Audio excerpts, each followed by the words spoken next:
Hi again, everyone. Thanks for having me at this WMB meetup. Very excited to be here. This talk that I'm going to give is just a shortened version of the talk I gave at RubyConf Mini last year. It was called RubyGems.org MFA, Past, Present, and Future. For those of you who went, I had a great time meeting all of you. And again, shout out to Emily and Gemma for organizing the conference. It was one of the best ones I ever been to. As Emily mentioned, I'm Jenny. I'm currently a developer at Shopify working in the Ruby and Rails infra org. I work in a team there that helps toughen up the security in the gems that Shopify and the community uses. And I also just moved from Canada's capital, Ottawa, to Toronto a few months ago, and I've been trying a bunch of different things. My current obsession that I tried out for the first time this year was wheel pottery. I made a wobbly bowl, and I wanted redemption, so I went again last Saturday and on Sunday. I don't know if there's been an improvement, but I like to think that there was a bit. I also love food, and Toronto has a lot of it. My recent favorite is a restaurant called Karate Boys. They serve giant naan on a stick. Definitely recommend for anyone living or visiting the downtown area. But yeah, that's a bit about me. Let's dive into what we're really here for.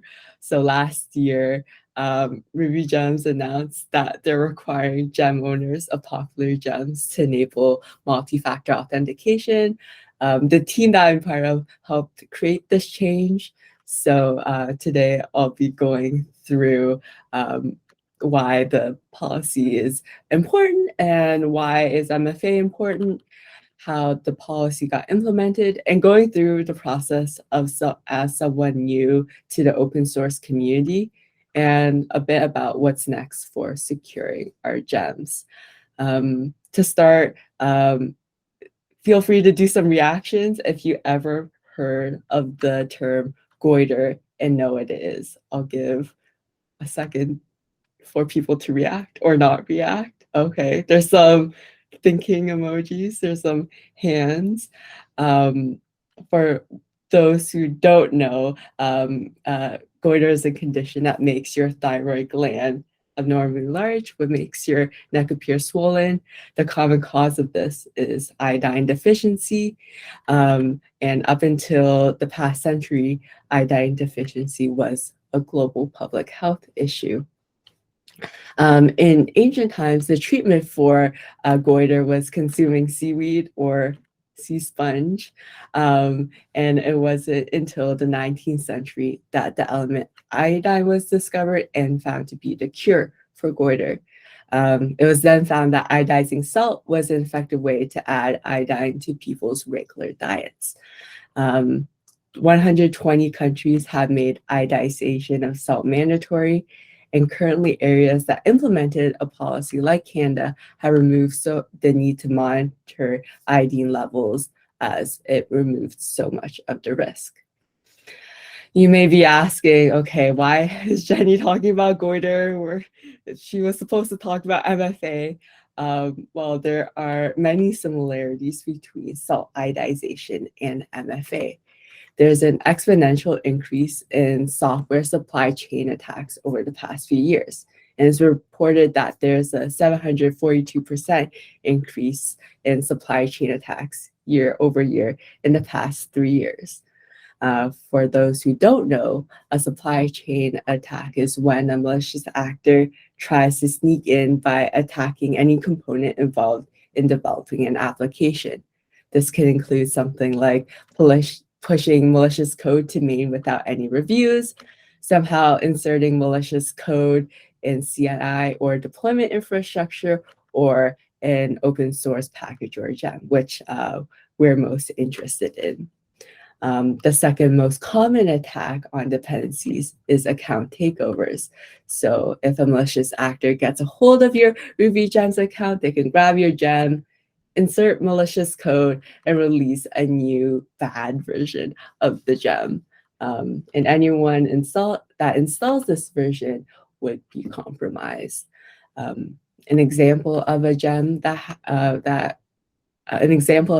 is strong passwords. So someone took over the gem maintainer's account and inserted code that would execute from a pastebin URL. And in that pastebin, it evaluates contents of a cookie that matches a certain regex. If the attacker sends a cookie that matches the regex defined here, the contents of the cookie will be executed and the attacker can basically do whatever they want. But strong password isn't the only gem. There are many cases where packages were taken over. Thankfully, there's a simple solution to all of this. You may know what it is multi-factor authentication. Adding another factor during authentication makes it a lot harder for someone else to sign in and act like you.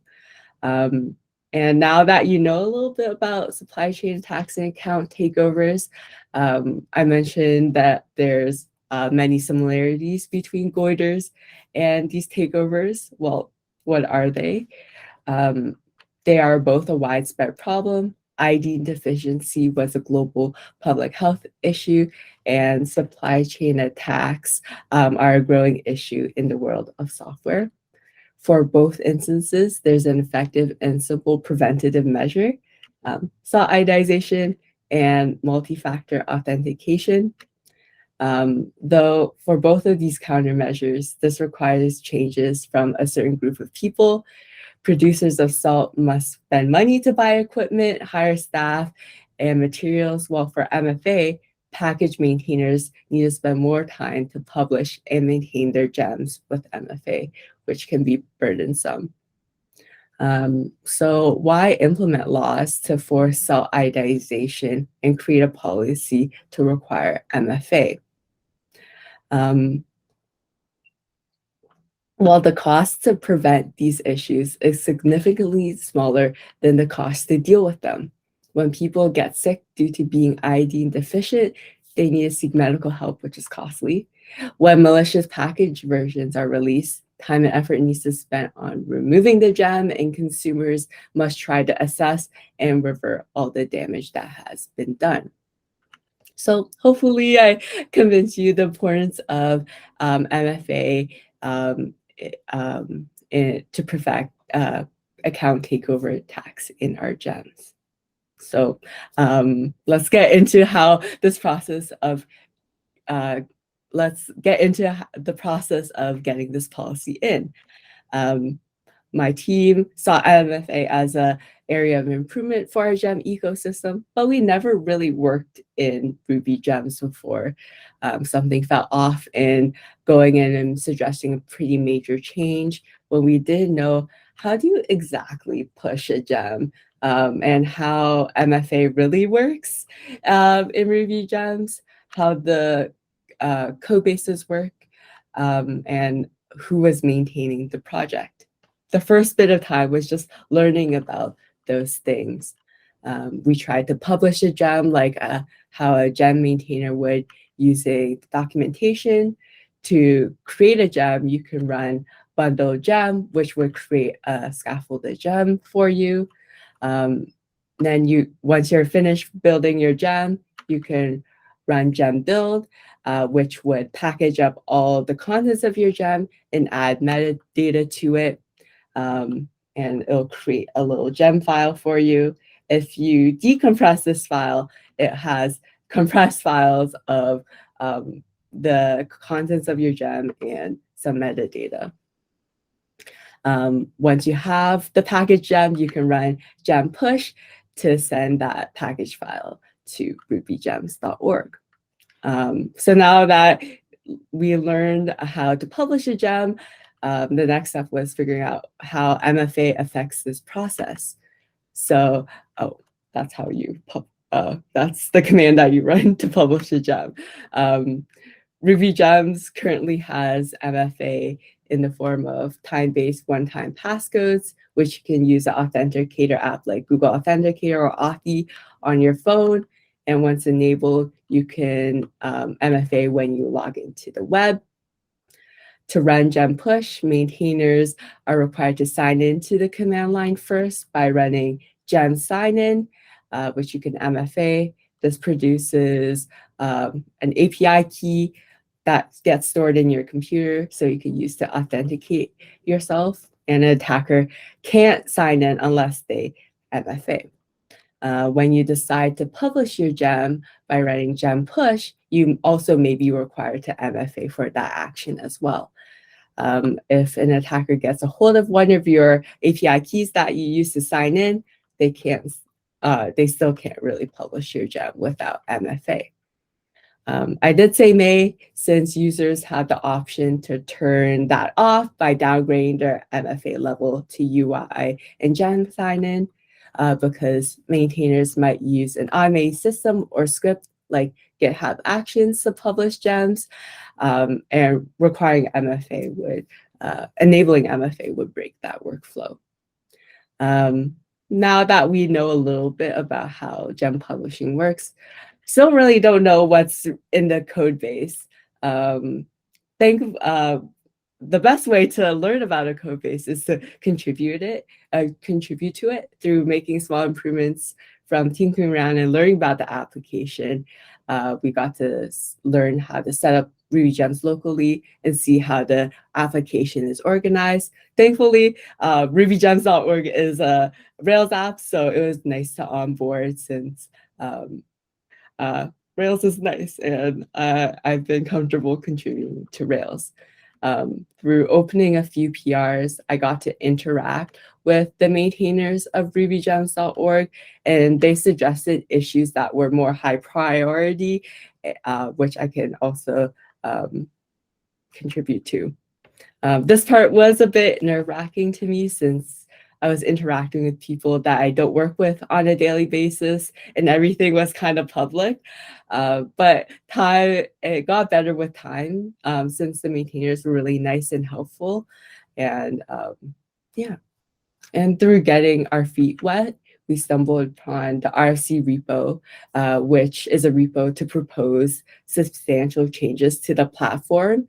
And since the team felt comfortable about the systems and built some trust with the maintainers, it felt appropriate to draft a proposal to require MFA to our gems.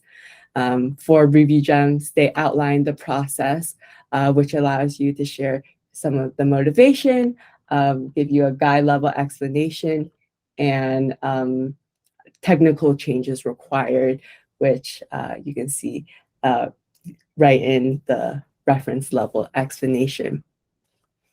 For the first draft, we suggested that we should require MFA for the most popular gems, more specifically the top 100, which covers more than a third of total downloads. We also thought we should surface warnings in our app to notify and allow maintainers to make the change themselves before it's required. And when it is required, we want to protect major changes for the maintainer, like account changes, pushing gems, and managing owners.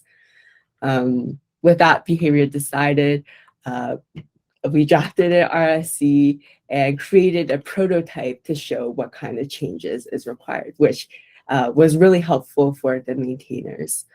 When the RFC was published, we got a lot of good feedback to refine the proposal. This included like communication additions, like writing a blog post and emailing users. And we also adjusted the metric from requiring it from the top 100 to a certain download threshold. So when a gem reaches that threshold, they'll be required to enable MFA. And with that, the RFC was merged in March last year. And in June, we announced the policy to the public. And users will start getting recommendations if they own a popular gem. After 2 months, we started to require users that own at least 180 million downloads to have MFA enabled. And the feedback from the community was like shockingly very positive. most, if not everyone, saw the need for this change, and we're happy that this is one of the first steps that we're taking to secure the supply chain. Also, during implementing the RFC, two of our team members became maintainers themselves. Ashley Pierce and I, it felt like a test. It was nice to see the effort that the team has been putting into improving RubyGems for the better. So yeah, yay. So now that this policy is out, and top 100 gem maintainers are required to enable MFA, what's next in store? As one piece of feedback we got during the release is that people would like to use security keys as a form of authentication. So like UV keys and touch IDs. And just recently at the end of 2022, gem maintainers can now use security devices while logging into the web, as you can see here. And we're currently implementing security devices on command line, so people can use it when they're running gem sign-in or pushing a gem. Another thing that we're thinking of is exploring ways for CI and scripts like GitHub Actions to safely perform actions on behalf of the user. So looking forward to that. And yeah, so hopefully you learned a little bit about the RubyGem system, supply chain security, and got a deeper look into the journey to implementing the MFA policy to an open source project like RubyGems. Yeah, thanks for listening. If you're interested in learning about more about contributing to open source or any of the supply chain security stuff, don't hesitate to reach out. And I would also like to shout out to my team and RubyGems maintainers for helping rolling out this policy. Also want to say kudos to Ashley and Betty for creating the gem doodles. They're very fun, and I have used them extensively in this presentation.